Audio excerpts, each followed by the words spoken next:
Hey, how you feeling, everybody? It's Wes here, aka Seahawks Prime. Welcome back to the Seahawks Times. Make sure to subscribe to the channel if you're a diehard 12 like myself, or just an NFL fan in general that loves quality content. Hit that subscription bell and support the channel. Anyways, this is my last mock draft of the offseason. We're only 20 hours away from the draft at this point in time, so you may be watching this just before or after. Either way, it's going to be interesting to see how this pans out. Once again, this is my perspective on what the Seahawks should do now and to benefit their team for next year and the seasons moving forward. I really love the draft I've come up with here. I've used a few different simulators, but I've come up with one that I think is realistic to a degree, and I've only made one trade in the mid rounds, which I also think is realistic to get to these amounts of players that I have. Okay, now at number 5, this is a polarizing athlete, somebody that there's been so much controversy, and probably the star of the offseason, you could say, for so many reasons. He knocked the combine out of the park. You know, there's a lot of controversy and questions around what he can be in terms of his upside in the NFL, but I'm taking Anthony Richardson at 5 if I have the opportunity.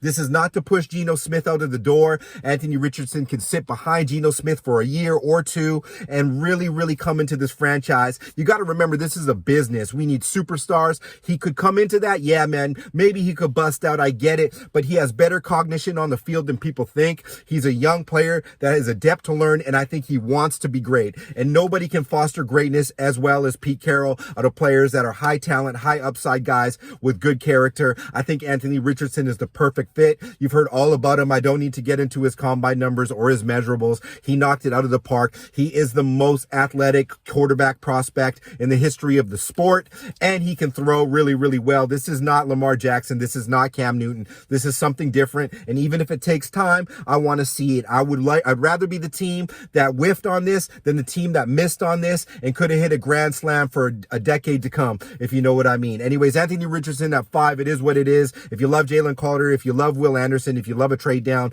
say what you think in the comments. I respect and appreciate that. Now, at number 20, it's unlikely this guy falls, but the way that needs are kind of compiling before this pick at 20, I think it's possible. So I'm going to go with Myles Murphy. Myles Murphy, edge out of Clemson. I just think he fits the mold of the Seahawks. He's huge. He's really quick, and he's really adept to just setting the tone at the edge, and we need a guy like that. Myles Murphy is 6'5", 268 pounds. Over the last 2 seasons, he's got about 7 sacks each season, but it's what he's doing each snap in and out that really defines who he is as a player, and I think he's just extremely consistent. He's got 11 tackles for loss last season. You know, he can get into the backfield quickly. No, he's not Nick Bosa or any of those types of guys with quickness, but he is super strong and can really get inside of tackles and stuff like that, and I love that value at 20. This guy was perceived to be maybe a top 10 pick, you know, some months ago, but has slipped just due to other teams' needs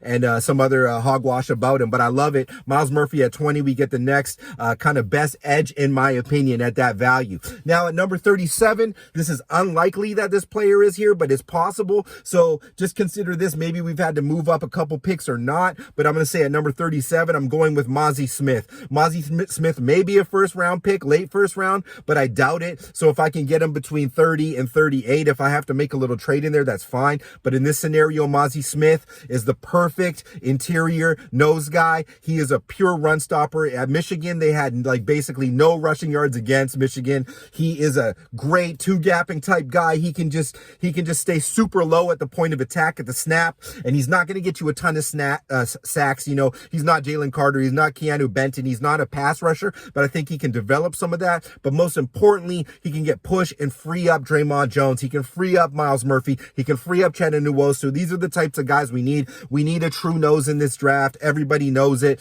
Mazi Smith, let me get into his measurables. He's about the size of an aircraft carrier.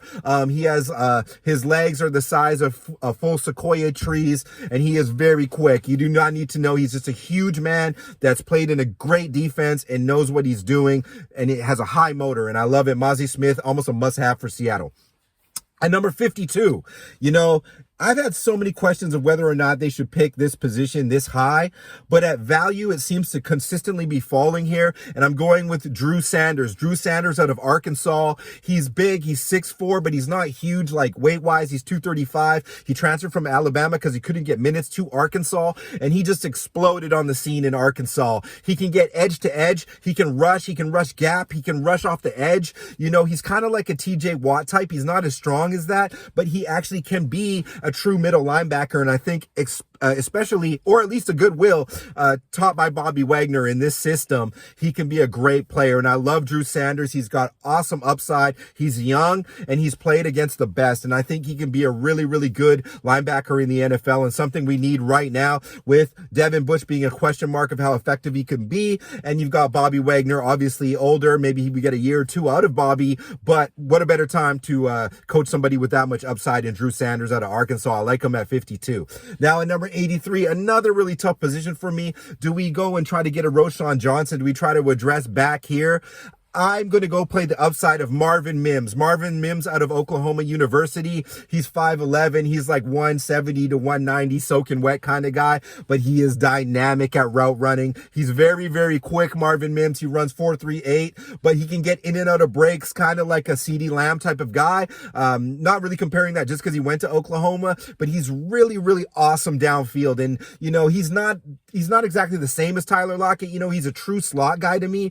Tyler Lockett is more of an outside guy that plays way beyond his actual size. I know a lot of people have said that, but Marvin Mims, I think, has the possibility of being just as good as Jordan Addison. So I love the value here. Other guys I like here are Rashee Rice. You know, I'm not mad at that. That's actually one of my guys. But if Marvin Mims is there at 83, we got to pull the trigger, get that third wide receiver position locked up, give Geno another look there through his progressions. That's not a tight end, and he can do some damage, especially isolated against a slower player. At number 123, now I'm going to go into a position that I think we have to have more than one of in this draft.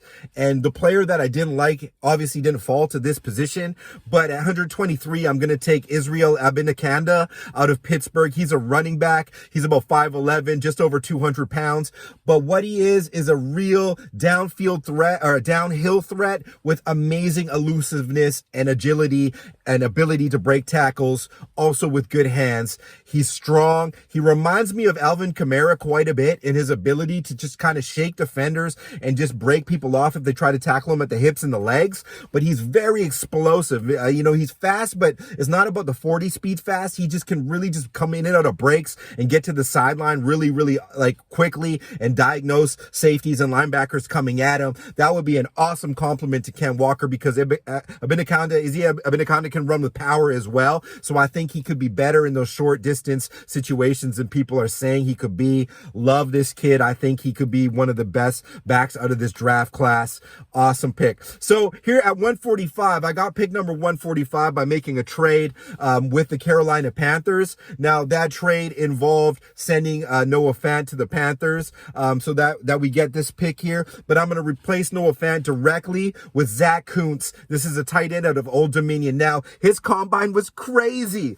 He was 6'7", 255 pounds. He ran 4.5 or some shit like that, pardon my French, and he has a 40-inch vertical. He doesn't have crazy production. In 21, he had like 700 yards and a few TDs. I think he got hurt last year, but he's not Kobe Parkinson. You know what I mean? This guy is a freak, like athlete in terms of size and explosiveness. I think if you can turn that guy into like something that he has route running ability, he's just an awesome upside target. And that's a gamble, but I like taking a guy like this in this type of round. You know, that's like where we kind of took Woolen, those types of athletes, and see what they can become at the NFL level with better talent around them than people at like Old Dominion. You know what I mean? So Zach Kuntz, T out of Old Dominion. I love him at 145.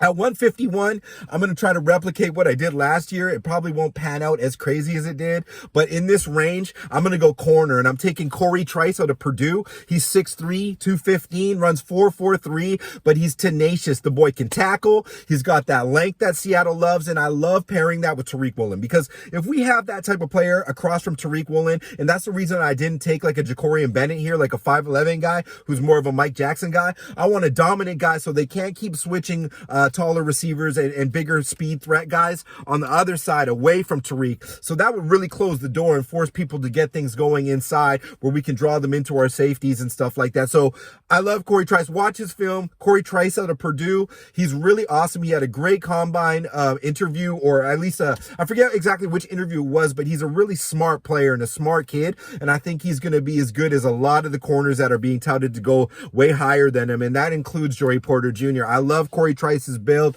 He's going to be a good player, and I think he's perfect for Seattle. Now, at number 154, I'm going back to linebacker again. It's not because I don't think that we're good enough with Drew Sanders, Bobby, and Devin Bush, but I like the depth. And I need a guy that's kind of like a Chancellor type, somebody that can, really get edge to edge and really thump people. And that's what Demario Overshone is. And he's from Texas. He's 6'3", 236 or so. Runs fast, though, 4'5". Not incredibly fast, but the thing I love about Overshone is he absolutely smacks people. I want this player here. If Jamal goes down, if we need help at linebacker and for special teams, somebody that's just going to contribute to laying the smack on fools all times. This guy's going to roam around. It might take him a while to crack the roster, but he's going to hit you. If you come up on this kid, he's going to hit you, and he's going to try to get the ball out, and that sounds like a Seahawk to me. So that gives us some linebacker depth there.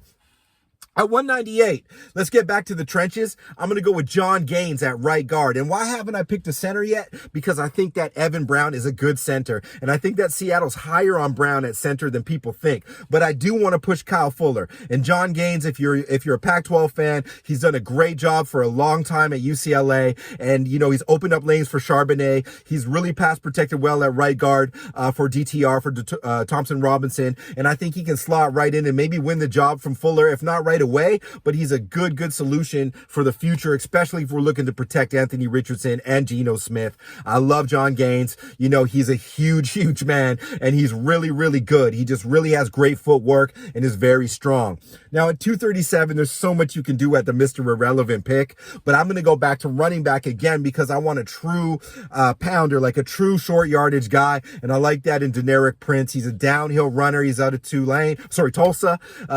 Big boy, kind of just kind of Chris Carson type, but maybe he's not as beastie as Carson, but he's not looking to avoid contact to get a yard. But if you miss him at the line of scrimmage, he does have good speed. So he's got good speed, good agility, good balance. And I think he's the type of guy that the Niners wanted a Trey Sermon to be. I like Deneric there. He's a really good player. That's at 237. Did you guys know Izzy Ibikanda is from Brooklyn? Yo, any player that's from Brooklyn that comes to the NFL from Brooklyn, I think Curtis Samuel's one of them. Anyone that plays out of New York City, I'm going to pick them because they're just dogs. If you've never been to Brooklyn, if you make it as a smaller guy out of Brooklyn, period, like a Chris Rock or any of those kind of guys, I'm taking him. I just thought that was funny.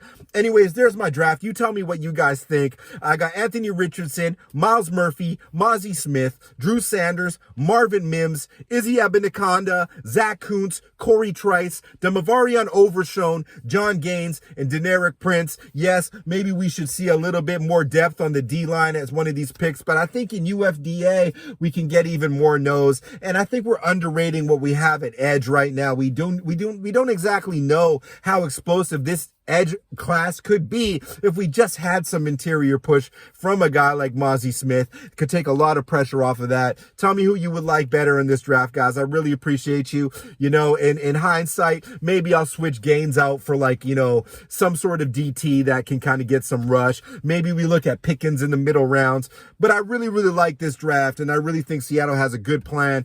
Obviously those guys are the pros, and I appreciate you joining me here. And John and Pete, we trust. What a fantastic job they've done after trading Russell, getting us all of the talent that we had last year. That was so monumental. I'm already excited about that. I think that's a 9-10 win team as is that we have already. If we add even 5 to 6 quality starters this offseason in this draft, we are going to be a real force to be reckoned with. And for the love of gosh, let's get some people that can tackle Christian McCaffrey, Deebo Samuel, that can run edge to edge and sideline to sideline on routes with Cooper Kupp. Let's get people that can track down Kyler Murray. Let's make this happen. Let's get back to where we belong at the top of the NFC West. You know what time it is. It's Seahawks Prime here. I'm pumped up, baby. This is going to be so fun tomorrow. If you're watching this after, let me know how I did. Much love. Go Hawks.